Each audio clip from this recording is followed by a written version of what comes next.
You forgive me if I don't remember everything here. It's been a while since we've given this. But as it says here, my late friend Pete and I, we went to the Golden Spike Centennial celebration, May 10th, 69, at Promontory. We're out the day before. This way we could put her around and see what was going on and do some additional rail fanning. This is from the flight on the way out. At the Salt Lake, Yes. the average depth of the Great Salt Lake is 11 feet. The deepest depth is 35 feet. Interesting. 60 miles. Well, after we got our rental car and checked into the hotel, we drove out to Promontory to check the celebration site. This was the day before, so there won't be so many people around. There's a little bit of a funny story here. We got the rental car and we set out on our way, and the air conditioner didn't seem to be working. So we went back to the hotel, back to the airport rather, and told them what was going on. Guy comes out and he says, well, you got the lever down on hot. So talk about feeling stupid. Anyway, on our way, we just encountered this train in a nice setting.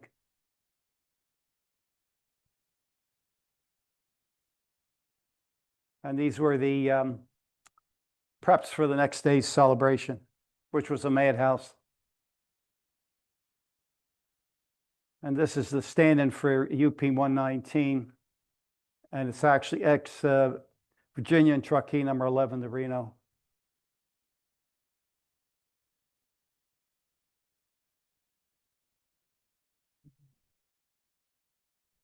They're more or less the same time frame, but you can see this one was built by Baldwin in 1872, so it was a few years afterward.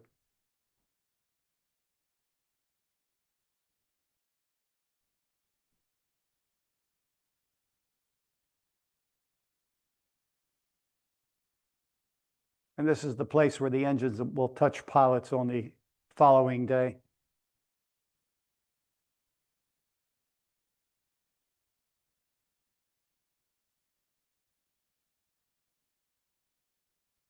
And this was the telegraph key that they would use to, which was used at the time to announce to the world that the engines touched pilots, signifying the completion. Done, right?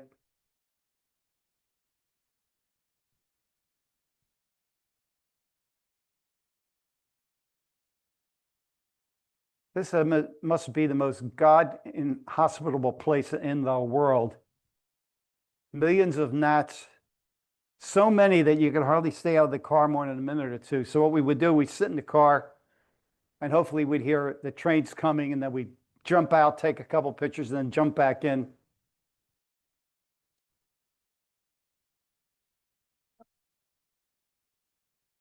And this is just on the way. This is the site, the sign at the entrance to the site. And this is some of the original UP right away, and it's to the east of the entrance to the Golden Spike. Both companies just kept building past Promontory, and I guess somebody decided that Promontory would be the official joining place.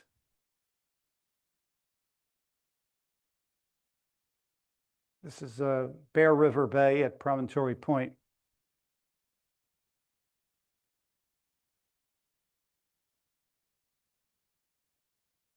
Some of the locals.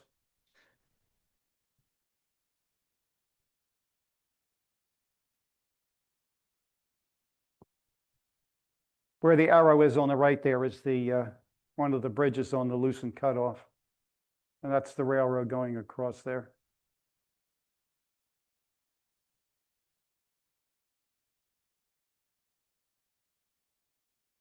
Unpaved road, as you can see.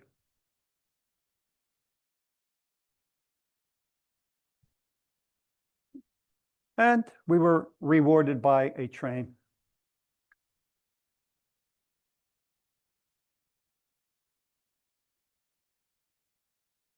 Now back in the car.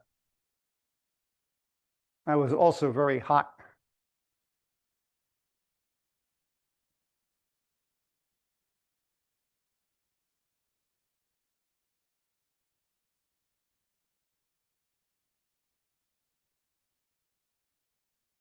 But I'm not complaining. It was really a great trip.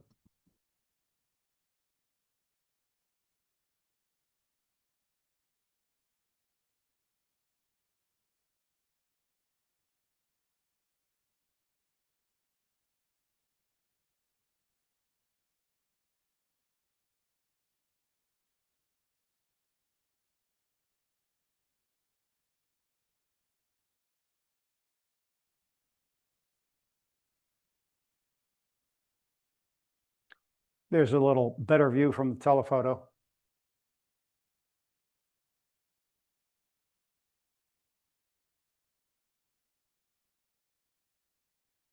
And some of the other locals.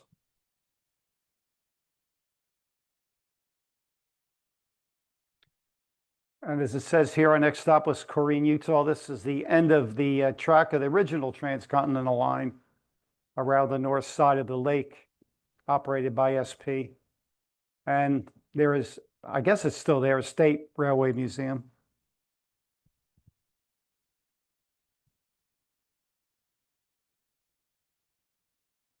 That's me when I was probably 100 pounds lighter.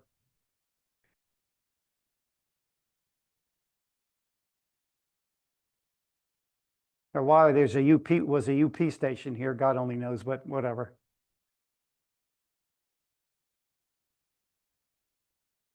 It looks like a 57 Chevy, yeah. But this was 1969. This was just some of the equipment that was there.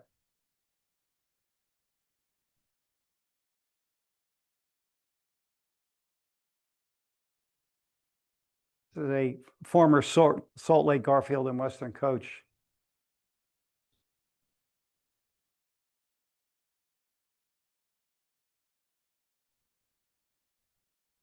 This is a former UP 280, SP 260.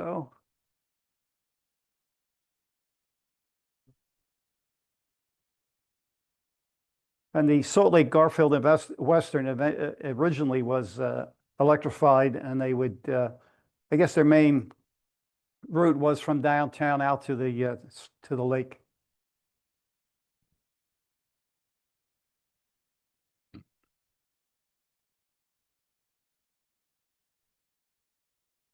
Still numbered 8444 at the time. And they were running a trip to Ogden with the Golden Spike Centennial train. You can see one of the coach at the end of the baggage car on the right there.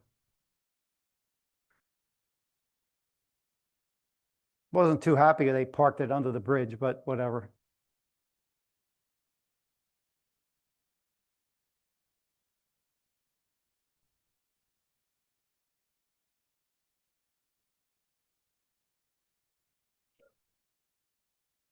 Yep. One of these is still in existence. I think it might be this one, I'm not sure.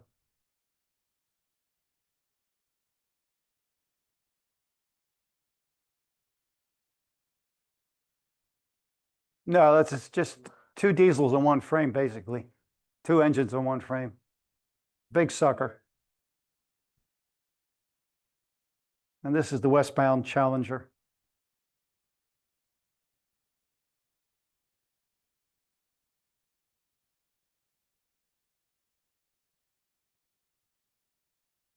Ogden Union Station. Some crime show I was watching recently where the crime took place in Ogden. They had a quick view of the station there. I thought, oh gosh, that looks familiar. And sure enough,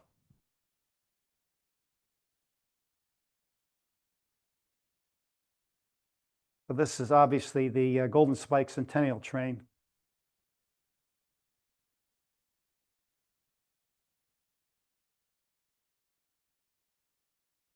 This nifty old private observation car.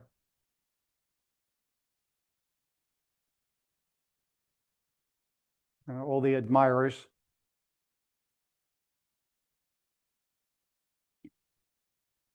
Trying to get an unobstructed photo is hopeless in these situations.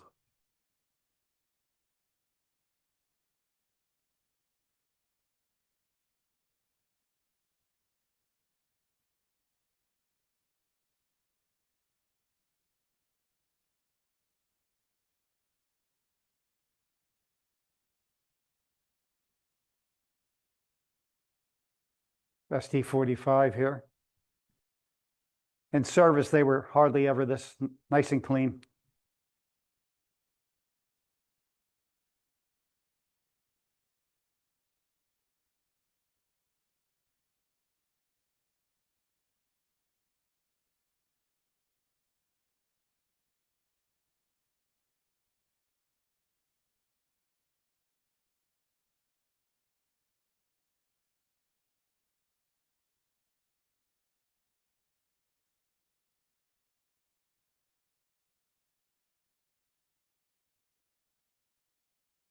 These were semi-permanently coupled cars.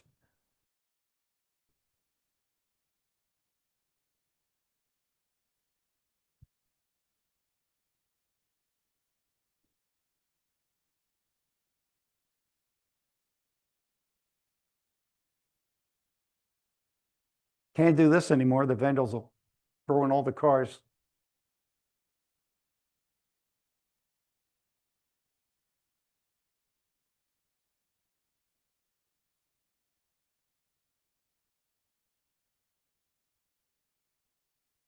That's the station in the background there on the right.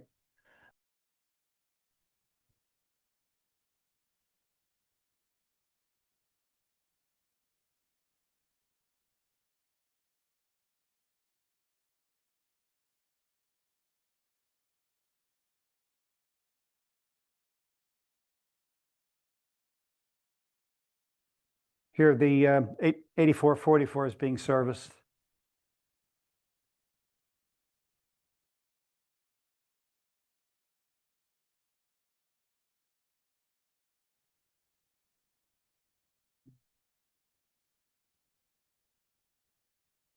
Sometimes I wonder what people are taking pictures of. I mean, there's this guy in the foreground. I'm not sure exactly what his object is.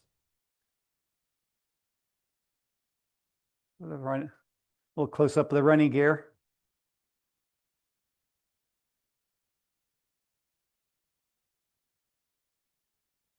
Finally, nobody in the way.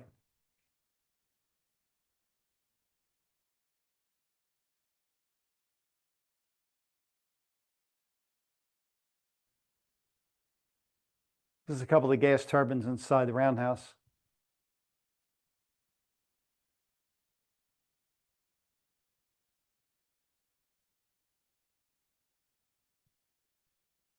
This was the fire call company's parking lot, and you couldn't drive your car up to the actual site, so you parked in that lot down there, and then they had these buses that would take you over. It was so hot that these heavy buses, they just tore up the asphalt in the parking lot. It was a mess afterward. It's all cracked.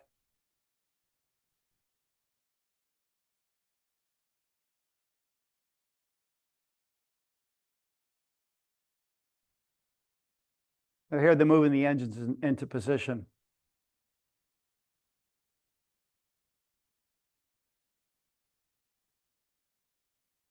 You can see the mob scene here.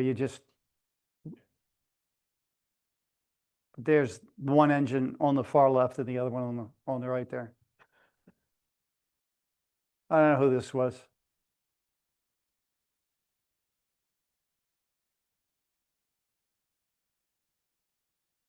This would have been a good day for a drone.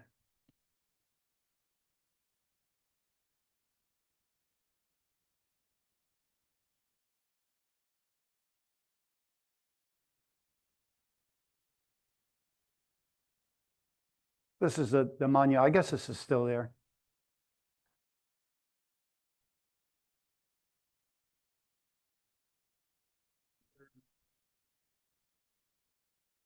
This is some of the movie equipment that Paramount Studios had. They sent, and this is a replica of 119.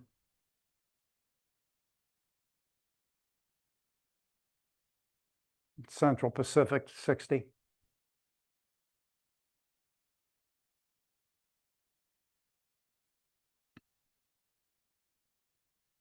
And this is all, you've probably seen a lot of this stuff in the movies. Maybe Gone with the Wind.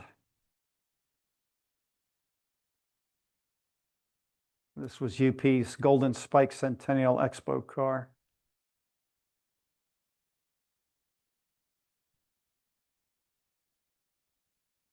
This was another special train that came down from Salt Lake City.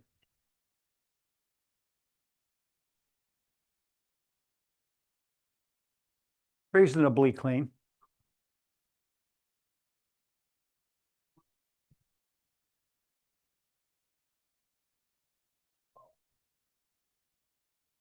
There you go.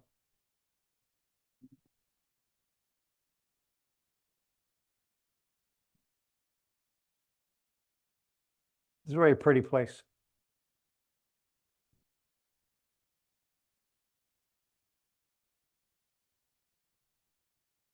Another busy day. Started out in Salt Lake City, Union Pacific, and the Denver and Rio Grande Western Pacific stations, and we made a quick stop to the Salt Lake, Garfield, and Western. Oh, I remember now, we did some sound recordings. I had this portable tape recorder. And then we went over to Weber Canyon to see some action on the Union Pacific.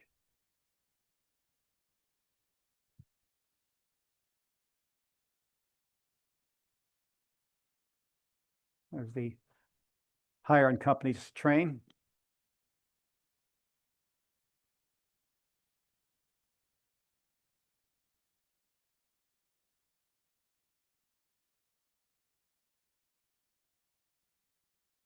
Another UP exhibition car. And this is the Rio Grande Western Pacific Joint Station.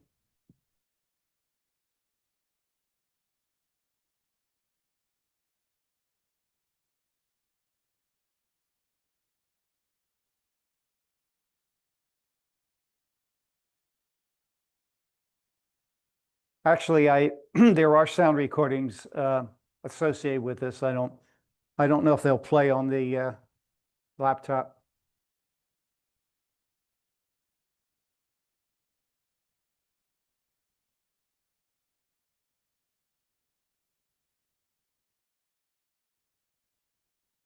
A couple of a caboose and one of their outside braced box cars. And this is the Promontory chapter of NRHS. This is their car. I have no clue if they still have it. That was a sound from here. And the arrows, the two arrows on the right are my microphones, and the arrow on the bottom there is the tape recorder, which I still have.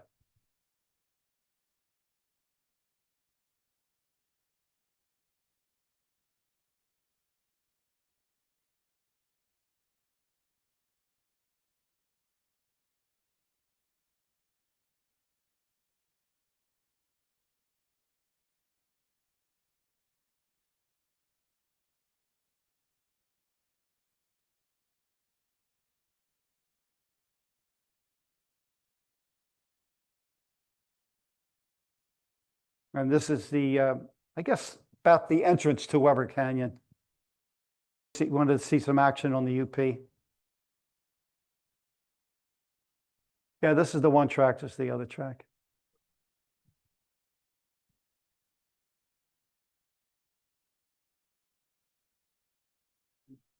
While we were waiting for train, all these ants were running around, so we took a couple pictures of the ants. We were careful.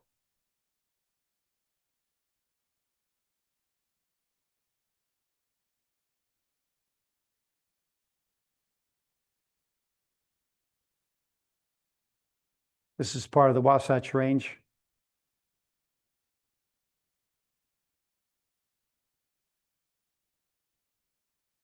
Some of the rock formations.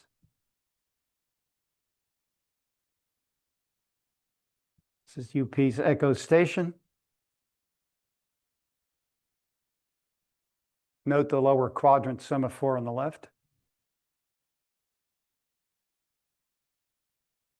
And here we are on our way to Bingham Canyon, which is where the Kennecott Copper Corporation, some miners. Everything's gone now. All the railroad, everything is gone.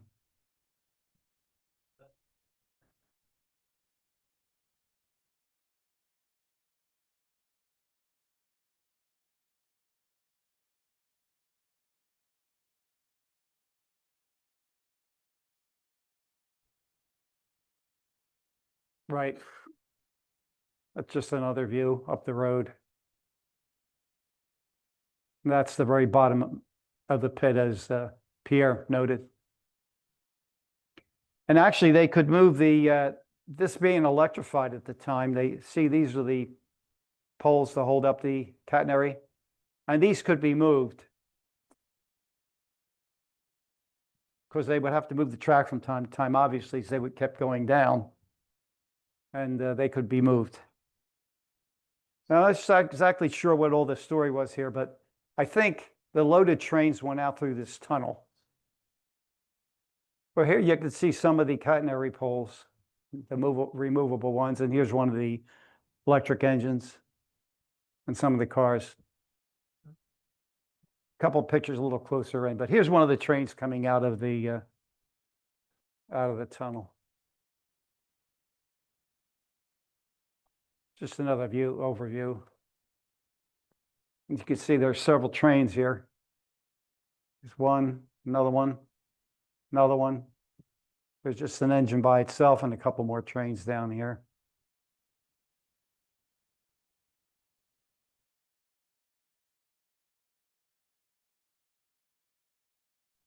A bunch of engines and cars down there.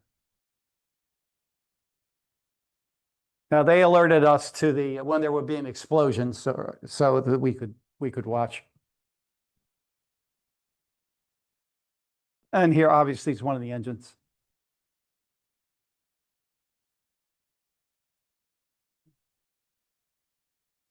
Now what was interesting about these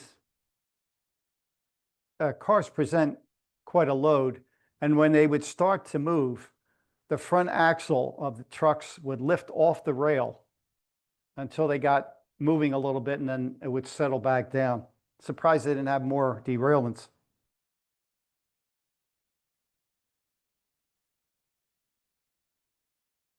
A lot of these were through the fence.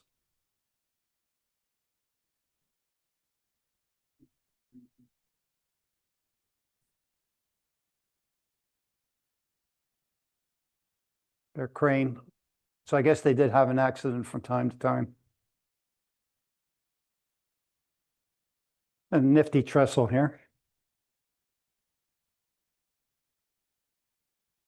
You can see how it's terraced, and right, there's a train up there and a train down here.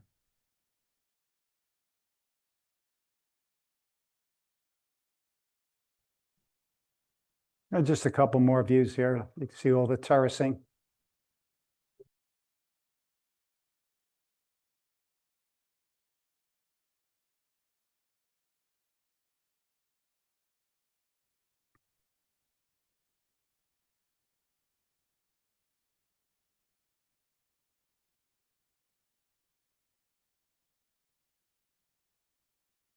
It was an amazing place.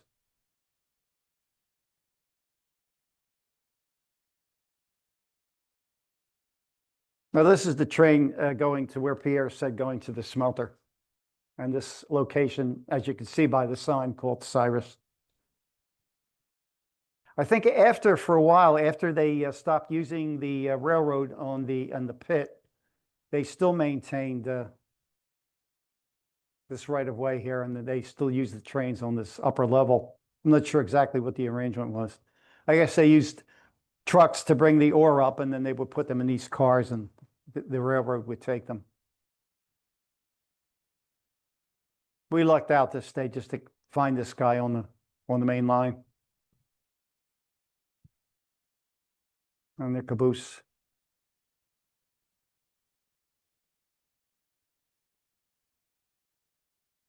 It's the Denver and Rio Grande Western Station at Garfield, Utah.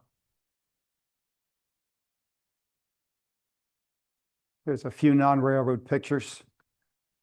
This is the swimming beach at Lake Point Junction of the Great Salt Lake.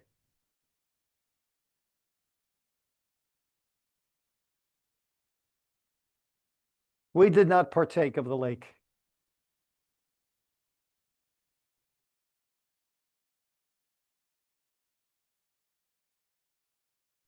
But this is the Lake Point Junction Resort, and this used to be served by the electric cars of the Salt Lake, Garfield, and Western. To go out on this causeway here.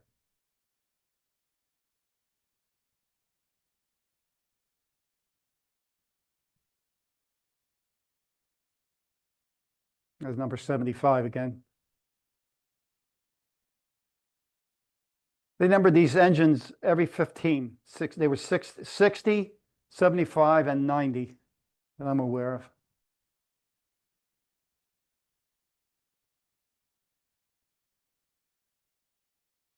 We had the guy blow the whistle for us when I set up the tape recorder. I will see, maybe the sound will play on here, I'm not sure.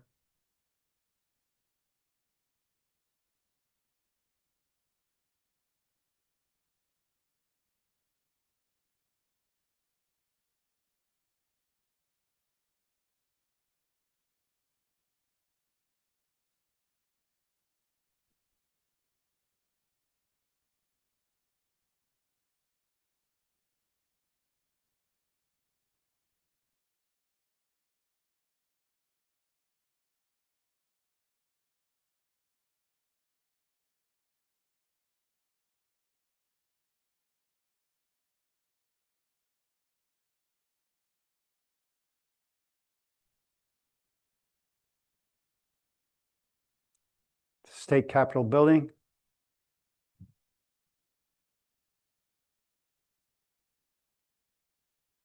That's Salt Lake City.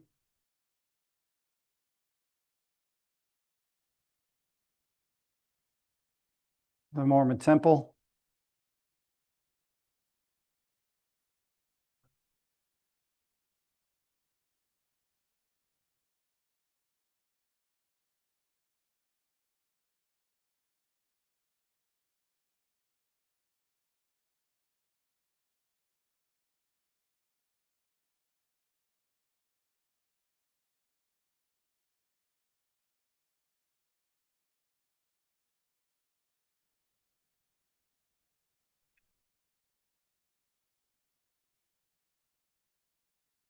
Well, this was a good day. We had 84-44 to ourselves. State Capitol building in the daylight.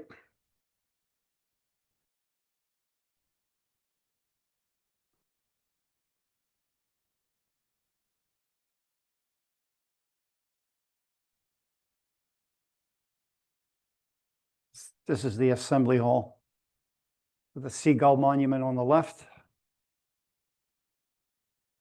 This is the Mormon Tabernacle.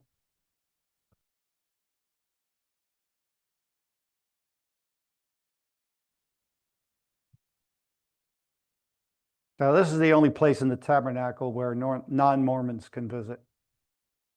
It's quite an organ.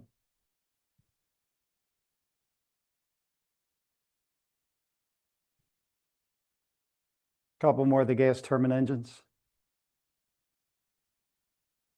At this time, I think most of them, let me think for a second. Yeah, I think most of them were out of service by this point.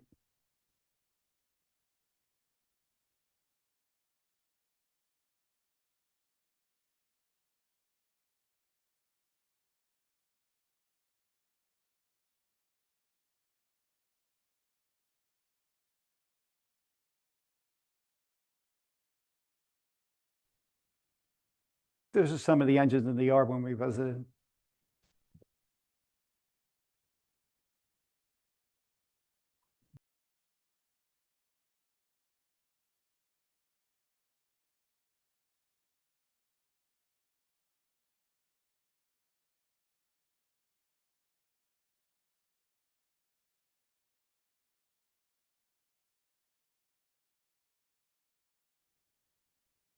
And to the yard, and son of a gun, there was 84-44. And finally, No people. Yeah, they didn't, didn't bat an eyelash.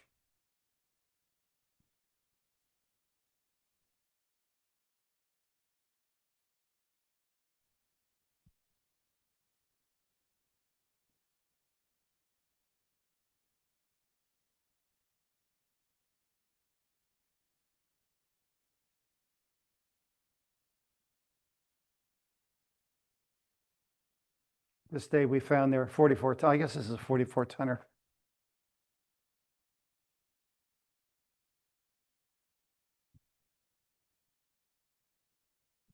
Couple there open cars. This is Roper Yard.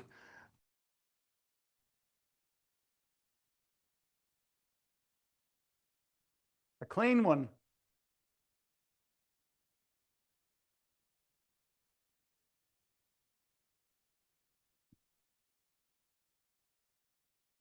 These guys thought we were nuts, taking their pictures.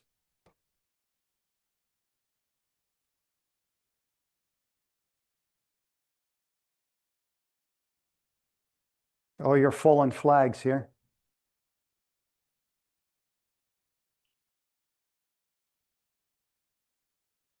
Caboose. This train came in.